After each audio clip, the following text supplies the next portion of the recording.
beforehand, and there was nothing. It was like, Well, and finally, more stronger than. what's happening? What's wrong? He was like so disoriented, and he felt so guilty. No. But it's okay. The scriptures. I like eventually like kind of like opened one of the cabinets to like open myself back up. I love that. He felt so bad. That's gonna go. Okay. Yeah.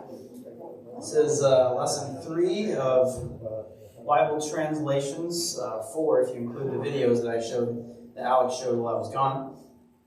And I want to clarify something that I taught in a previous week, and because this is a little confusing.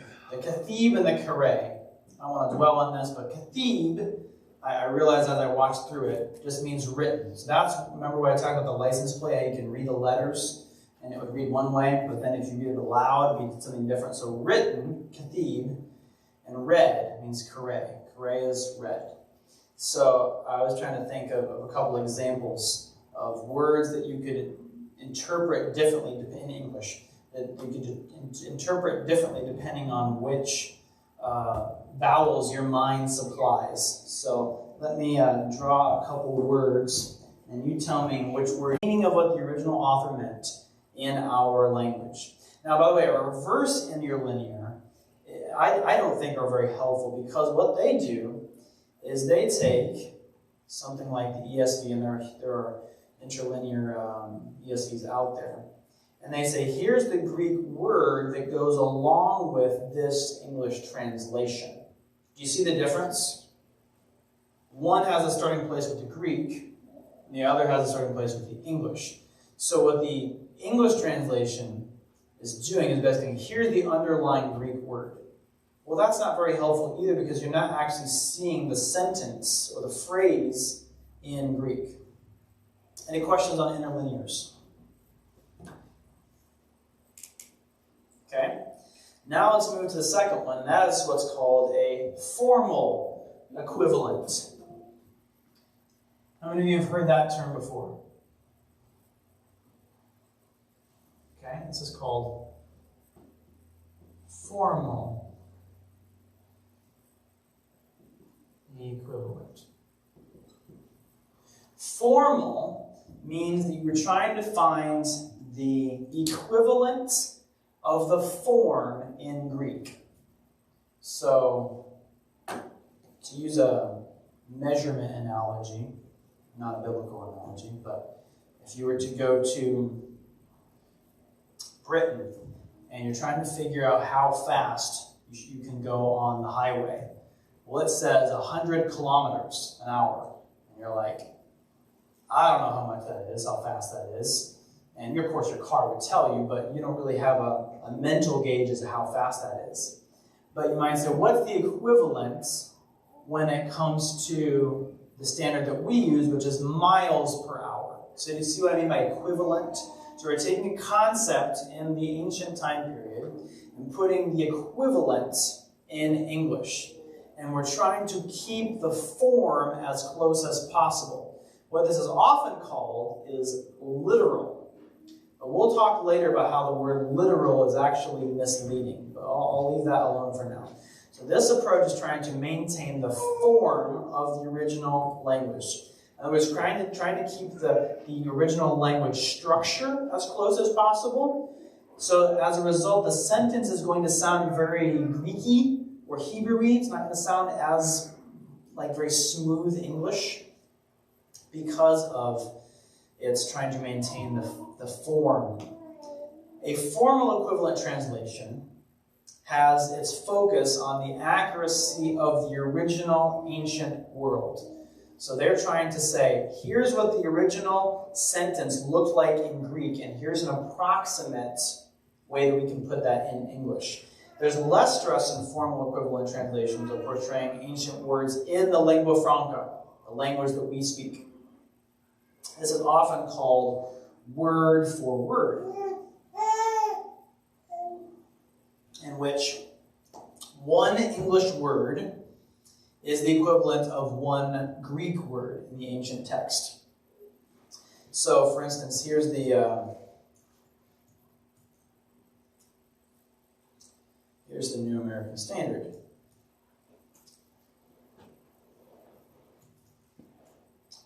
There's Matthew 1 from the New American Standard. So they are trying to render one English word for one Greek word. And you'll notice, if I change the font, that it will show you italics. So you have to have the right font to do so.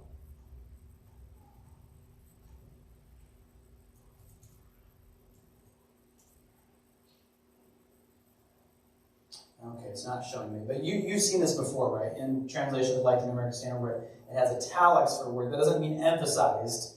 Those words are meaning that the translator has supplied them for the sake of understandability, intelligibility. The goal of a formal translation is to retain as many of the original idioms as possible. So who can define for us what idiom means? I think I've used it before, but maybe I haven't. Anybody know what idiom means?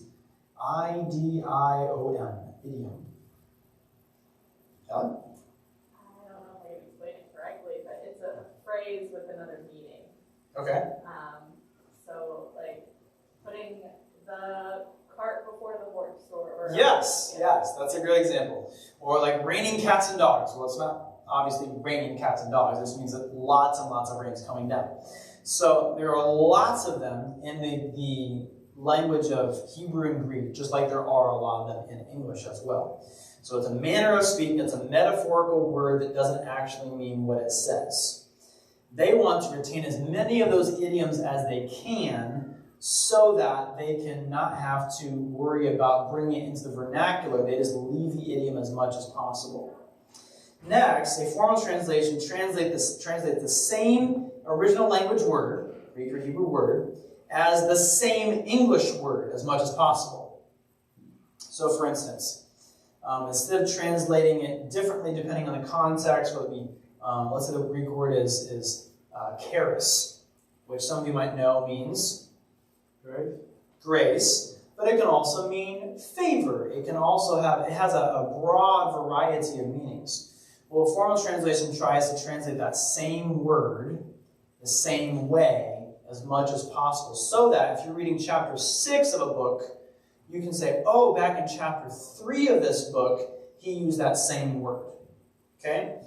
Typically, a formal translation needs a higher level of reading comprehension, because they've not worked as hard at smoothing it out. They've just tried to make it as Greeky and Hebrewy as possible. And so here are some examples of translations that are formal. They tend to be more on the formal side of things. So we have the NASB. You also have the ESV. To some degree, you have the CSB. And those are what we would consider to be formal. You could also put the New King James, would probably be in here somewhere. Those would be examples of formal translations. Any questions on formal translations? I mean, word-for-word translations, so-called literal. Yes? You didn't make a mistake a while ago. Did I? No. The first example of italics in Matthew 1 is not until verse 24. Ah, thank you. Yeah. There we go. So here it is. He took Mary as his wife. Thank you, Chris, for that correction. Yeah, I should have chosen a different passage. I should have chosen like Ephesians 1 or something like that. Yeah, there we go. Heavenly places. Well, I was trying to tell you that you didn't make a mistake. Well, that was a good addition. Thank you, Chris. Okay, any other questions on formal translations? Okay, so now the next kind is what's called functional translations. These are functional.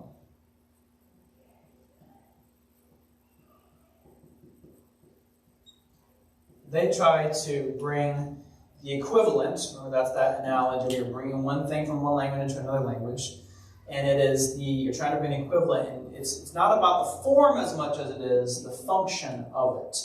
So it's more about the meaning of the phrase, let's say, than the actual form of the Greek sentence. So the meaning is not found in word for word, the meaning is found in phrase by phrase, or thought for thought. This has a focus on portraying the ancient concepts in the lingua franca. So the cart before the horse analogy that Ali used. Well, it wouldn't say the cart before the horse, it would say something like, you're getting the beginning and the end mixed up. Or it would say something like that. Now, this is not equivalent to a summary. So sometimes people call these translations a paraphrase.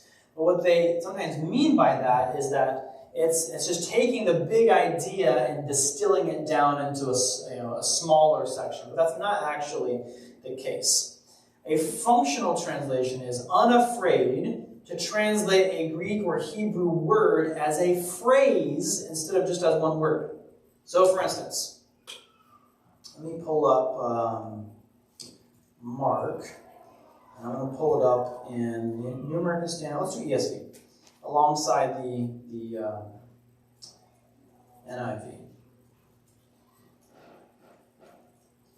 So look, in the formal translation, it says the word scribes. The CSB does the same thing. But the NIV says teachers of the law. Or the NET translation, NET, says experts in the law. Why do you think there's a difference there? What's the difference between scribes and teachers of the law? Al? Well, in modern day English, scribe can just mean someone who just takes the law and is a scribe. Yeah, he just writes it. Which, so the meaning would be different and just referring to teachers who are experts of the law of that day. Yeah. Mm-hmm. So they take one word in the Greek, which I will pull that up for you. So the word scribes is grammates. Grammates. So the grammarians, that's where you get the word grammar. Scribe. So at some point in traditional English translation history, somebody translated as scribe and this kind of stuck. But then NIV and NET say, well, that doesn't really make any sense in modern day English because scribes has a different meaning than we tend to think of. So they translate it as experts or teachers in the law. Another example of taking, focusing on the function of the phrase rather than the form is when you do something like a conversation. So let me do, okay, so here is the ESV on the left, here's the NIV on the right. So I can bump that bigger so you can see it. There we go. So in the Greek, they're pretty standard when they translate the different phrases. So it'll say, replied. Jesus replied. But the NIV doesn't always keep that straight there in the middle of the phrase. Sometimes it'll stick it in the middle of the sentence. Nicodemus asked.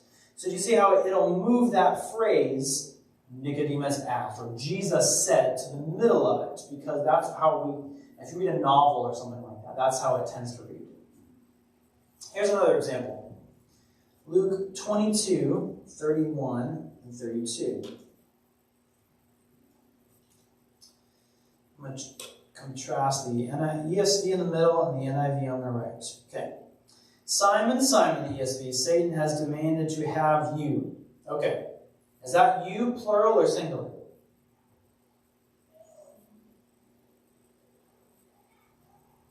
You don't know. Unless you look at the footnote. The Greek word for you is plural. But the NIV says, well, why do you have to translate it as one word? Why can't you just expand it to a phrase? So NIV says, sift all of you as weak.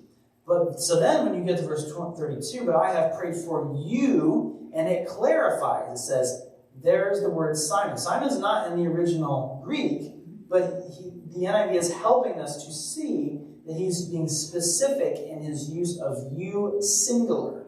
And when you, meaning Simon singular, have turned again, strengthen your brothers. So do you see the difference between the formal and the functional? Here's another example. Proverbs 24:10. I'll put it in the NASB and the NIV. If you are slack in the day of distress, your strength is limited. Well, your strength is limited. Okay, for one, slack. We don't really talk like that nowadays. And then your strength is limited as in your strength is being limited or you don't have enough strength. Well, the NIV puts that into a more proverbial sentence, hence the book of Proverbs. If you falter in a time of trouble, how small is your strength? Do you see the difference between the two different approaches? The functional equivalent mindset uses different English words for the original language word. So charis doesn't have to mean grace every single time. It can mean favor or something like that. But that does mean that because they're taking it passage by passage, it's a little hard to trace where the Greek words are lining up. So you can't find grace in, just use a random example, you can't find the grace in chapter 6 and say, oh, that's the same Greek word as chapter 3, because it might not necessarily be the same Greek word. Here's an example. One from today, a sermon today. Okay, so the ESV and CSB and NASB say they were bringing children to him that he might touch them. But the NIV says bringing children to Jesus to him to place his hands on them. Okay, why do you think the formal did what they did and the functional did what they did?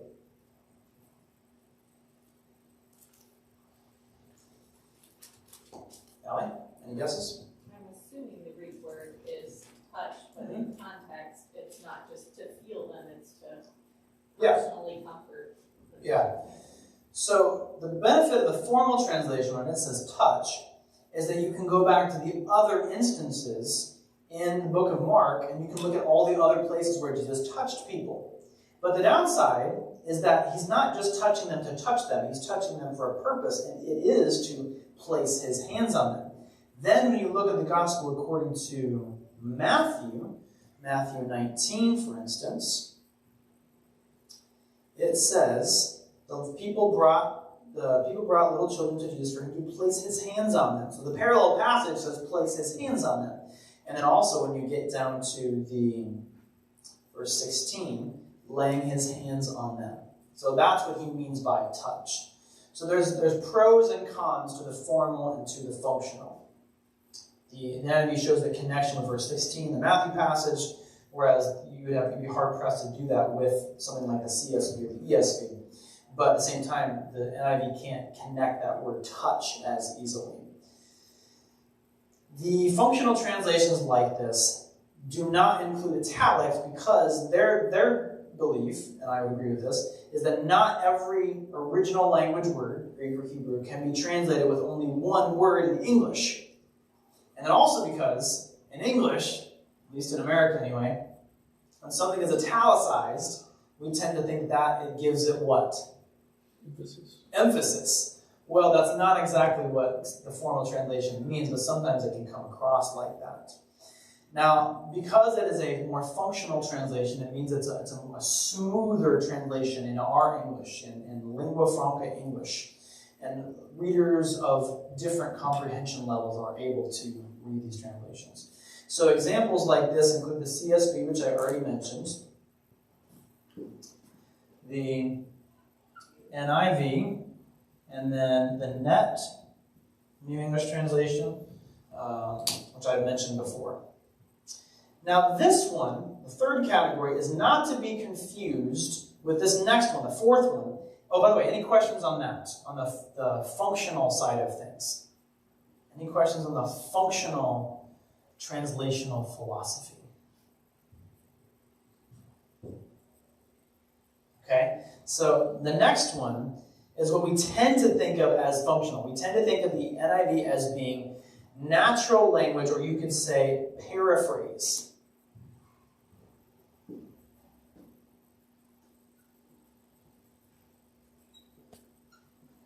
Sometimes called natural language. This translational philosophy is so focused on something natural in English that they will include data not present in the text to help the reader understand. I'll show you what I mean. So here's the beginning of the passage. And I'm going to pull up the ESV versus the NLT. Okay, ESV says, and he left there. Well, the text doesn't say where there was. You'd have to look back to the previous chapter to figure out where there was. So the NLT helps you with that. It supplies it for it and says they left Capernaum. And then it says they went to the region of Judea beyond the Jordan. Well, what's the Jordan? Is that a person? No, the NLT wants you to understand this is a river. So it says the area east of the Jordan River. Do you see the difference between those two? The focus in a paraphrase or a natural language translation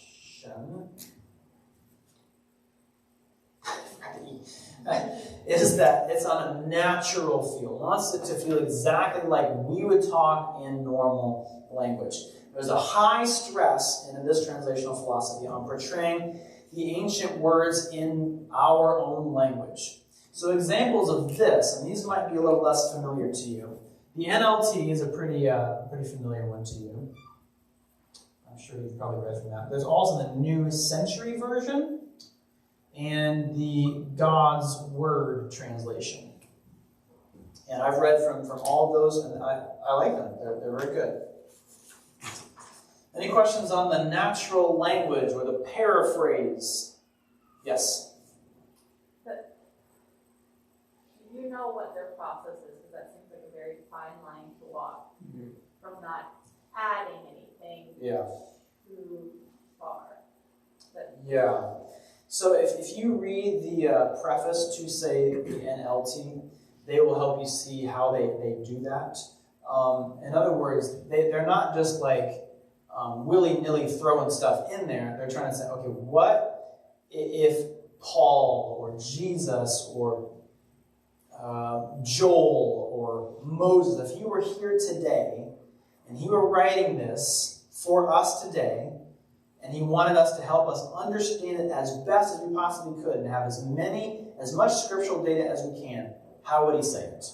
And so he would add things, this philosophy would say, like the Jordan River, or what was the other example? Capernaum. Jesus left Capernaum.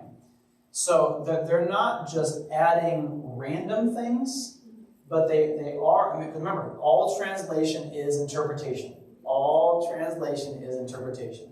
So they would just say, we need to help make sure the reader can understand it. Remember, the focus of this philosophy is on understandability for the modern day. Natural, smooth feel. Any other questions on that? Did I answer your question? Ish? Okay. Read the preface of the NLT and see what you think. Let me know. Any other questions on that philosophy? And the final one, and this I would definitely put as a boo, is what's called Transculturations.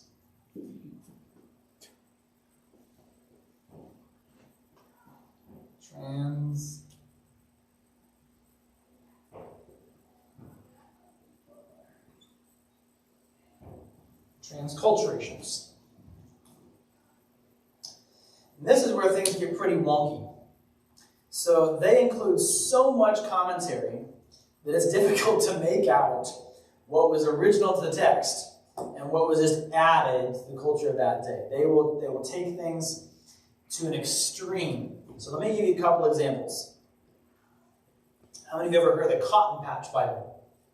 Have you heard of that one? Cotton Patch Bible? It's been around for a long while. No, I haven't. Okay. In this translation, which I'm not sure I would call it a translation, Jesus was born in Georgia. The wineskins in Matthew 9 are tires. Gabriel tells Mary and Joseph to flee to Mexico. John the Baptist is dressed in blue jeans and a leather jacket, and he's living on corn and bread and collard greens. Okay? Or you tell me, this from a different translation. I won't tell you which translation yet. What passage is this? You ready for this one? This is going to knock your socks off. First off, nothing. No light, no time, no substance, no matter. Second off, God starts it all up with a whap. Stuff everywhere. The cosmos in chaos. No shape, no form, no function, just darkness total. Floating above it all, God's Holy Spirit, ready to play. Day one. Then God's voice booms out, lights! And from nowhere, light floods the sky and night is swept off the scene. What's the passage? Genesis 1:1. Genesis 1:1. Isn't that wonky? Is that from the cotton patch or? That is from the Word on the Street, Well, which I don't recommend. What's the most famous translation from the Transculturation category? The Message, Alex Lancaster's favorite translation. I'm being facetious. And that, of course, is, I'll pull that up for you here. Lots of extra stuff and commentary, and it's a helpful expansion, if you want to put it that way. It's kind of getting dated now that it's been out for 20 or 30 years, but actually probably like 30 or 35 years. Okay, so those are the 5 different categories, that you could put them into. But here's the easier way to think about them. So that's 5 pretty technical wording. There's just a way easier way to put it. You have your formal, you have your functional, and then in the middle, you have mediating. And the mediating versions. Formal, functional, and mediating. Now, which approach is best? Which approach is best? Because we've all been conditioned by churches, as I hinted at in my yay, meh, and boo illustration. We've all been conditioned by churches and pastors to think that the best translations are the ones that are closest to the left side, the interlinear. What does it say in the Greek? I can't tell you how many people have asked me over the years, sending emails and text messages and Facebook messages, what's this Greek word here? What does it say in the Greek? As if it's going to shine some new light on the passage that it never has before. So there are people who, and maybe some other people who like here this morning who are like this, that you think that formal is the best because it is, quote, less interpretive. But I'm going to argue next time that this isn't actually the right way to look at interpretation. Because remember, all translation does interpretation. And that the ones that are on the left don't actually do less interpretation. Because in reality, each translation has its strengths. Each translation has a slightly different approach to interpretation. So it's a matter of focus. So these ones are going to be smoother.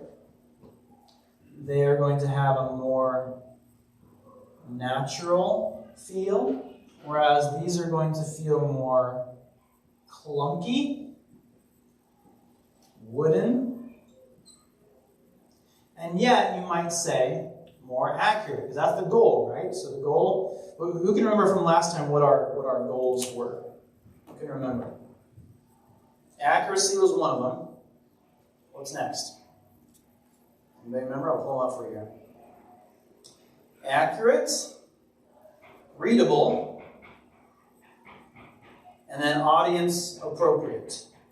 So the translations all do certain things well and certain things not well. You're never going to pick up a New American Standard and just say, oh, this is just buttery smooth. Oh, I just love how easy in English this reads, because that's not the case. But you're never going to read something like this and go, well, this is just the most accurate and careful reading. Each translation has its pros and cons. Next time, we will look at that matter of interpretation and why it is that the formal, the ones on the left side of the spectrum, are not necessarily more accurate. Yes?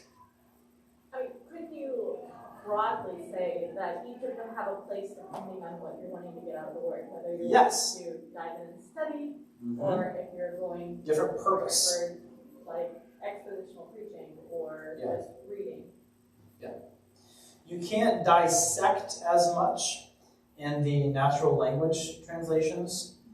You can't look at it and go, oh, well, the sentence is structured like this, so therefore, you can do that with the more formal translations. But so sometimes, like what we looked at earlier from that passage from Proverbs, is that you go, wait, what does it mean by your strength is limited? What is that? Oh, how small is your strength? That's a helpful way of putting it. Sometimes we go like this. We have a translation somewhere in here, and then we keep looking this way, trying to see what the original language said. And that's good, that's helpful. But we also need the other tool of taking something here and saying, well, what does that actually mean in my day? And so you look this way to a translation to help you understand what it means today. Any other questions? Yes, Chris. Yesterday, Michael Rodzelnik on the radio was talking about the Passion Translation. Oh, yeah, that's... Passion. Don't waste your time. He said, yeah, that's what he was saying. He said it's horrible. He said he said God touched his head and opened his brain so he could understand the Aramaic of the New Testament. He said it wasn't even written in Aramaic. He said Jesus spoke Aramaic, but it was written in Greek. But that brings up something else, though. A lot of, us, and I've heard it for decades, that when Jesus, the last thing he spoke on the cross, he said, "Tetelestai."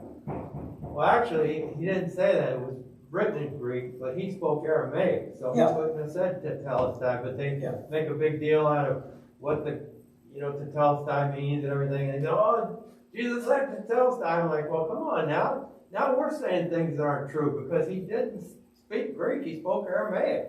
So, shouldn't we point that out? Well, yeah, true, but we have God's Holy Spirit breathed out word, which has tetelestai in Greek. So we can dissect that. So even if that's not what Jesus actually said in his own language, then you can still look at the Greek word there and say, the Holy Spirit meant that word, so it must have some importance.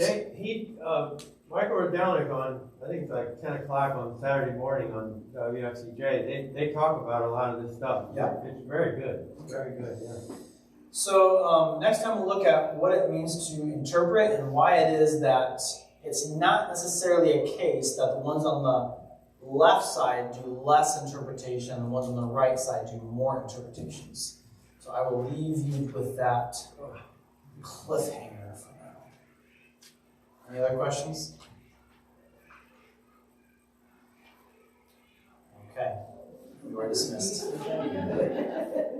What? The geese back there. The geese are back there?